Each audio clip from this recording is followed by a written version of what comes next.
తిరుపతి దేవస్థానంలో ప్రసాదంలో జరిగిన కల్తీ గురించి ఈ రోజు గవర్నర్ గారిని కూడా కలవడం జరిగింది. గవర్నర్ గారికి వివరంగా చెప్పడం జరిగింది. ఎంతో మంది, కోట్ల మంది తెలుగు ప్రజలే కాదు, భారతదేశంలో ఉన్న ఎంతో మంది భక్తుల మనోభావాలకు సంబంధించిన విషయం, వారి సెంటిమెంట్స్, వారి ఇమోషన్స్, వారి ఫెయిత్ కు సంబంధించిన విషయం. ఏ మతమైనా గొప్పదే, ఏ ధర్మమైనా గొప్పదే, ఏ ధర్మాన్నైనా ఏ మతాన్నైనా గౌరవించాల్సిన అవసరం మనందరికీ ఉంది. అలాంటిది ఈ రోజు కోట్ల మంది ప్రజలకు ఇది ఎఫెక్ట్ అవుతుంది అంటే ఆలోచిస్తే కూడా బాధేస్తుంది. రెండే విషయాలు చాలా స్పష్టంగా కనిపిస్తున్న విషయాలు. దీంట్లో ఒకటి, నేషనల్ డైరీ డెవలప్మెంట్ బోర్డు ఒక శాంపుల్ ను తీసుకొని దాన్ని పరిశీలన చేస్తే దాని రిపోర్టు లో తేలిన విషయం ఏమిటి అంటే ఘీలో ఉన్న పదార్థాలు fish oil, beef tallow, pork fat కూడా ఉంది అని. NDDB national dairy development board చెప్పిన రిపోర్టు ఇదైతే, ఇంకొక అంశము వీళ్ళు కొనుగోలు చేసిన నెయ్యి రేటు. నైవేద్యానికేమో 1600 రూపాయలు ఖర్చు పెట్టారట, కానీ లడ్డూలు తయారు చేసి నెయ్యి కోసం మాత్రం 320 రూపాయలు మాత్రమే ఖర్చు పెట్టారట. 320 రూపాయలు మాత్రమే ఖర్చు అయ్యే నెయ్యికి, అలాంటి టెండర్ కు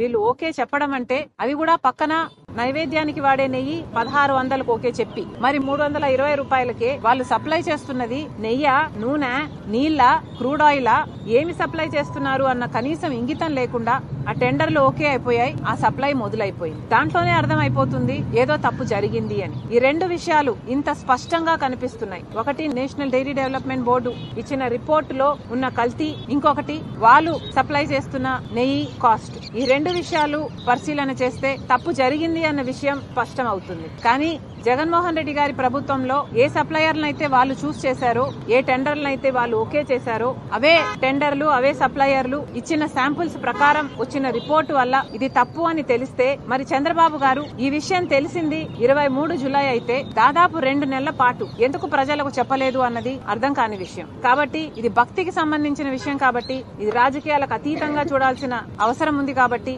రాష్ట్ర స్థాయిలో ఏ ఎంక్వైరీ జరిగినా న్యాయం జరగదేమో, ఇది రాజకీయ కోణంలోనే చూస్తారేమో అన్న భయం ఉంది. కాబట్టి ఈ రోజు గవర్నర్ గారిని కలిసి సిబిఐ ఎంక్వైరీ కోసం ఆయన కూడా ప్రతిపాదన పంపించాలి అని కోరడం జరిగింది. స్పష్టంగా అర్థమవుతున్న విషయం ఏమిటి అంటే, దాదాపు టీడీటీకి సంబంధించిన ఆస్తుల విలువ 3 లక్షల కోట్లకు పైగానే అంటున్నారు. అలాంటప్పుడు వాళ్ళ సంవత్సరపు బడ్జెట్టే 5,000 కోట్లు అయినప్పుడు ఇంత చిన్న విషయంలో, నెయ్యి విషయంలో ఎందుకు కక్కుర్తి పడ్డారో జగన్మోహన్ రెడ్డి గారి ప్రభుత్వం సమాధానం చెప్పాలి. అలాగే చంద్రబాబు గారు కూడా మీకు 23వ తేదీన, జూలై 23వ తేదీనే ఈ రిపోర్ట్ వస్తే మరి అప్పటి నుంచి ఇప్పటి వరకు ఎందుకు బయట పెట్టలేదు? ప్రజలకు చెప్పాల్సిన అవసరం మీకు కనిపించలేదా? దీని మీద ఎంక్వైరీ చేయాల్సిన అవసరం మీకు కనిపించలేదా? చంద్రబాబు గారు కూడా సమాధానం చెప్పాలి. గవర్నర్ గారికి ఇదంతా వివరించడం జరిగింది. ఆయన సానుకూలంగా వినడం జరిగింది. ఆయన పరిధిలో ఆయన దీని మీద రిపోర్ట్ తెప్పించుకుంటాను అని మాట ఇవ్వడం జరిగింది. అంతేకాకుండా ఆయనకు చేతనైనంత ఆయన పరిధిలో ఆయన ఏది వీలైతే అది తప్పకుండా ఎంక్వైరీ కోసం చేస్తానని చెప్పడం జరిగింది.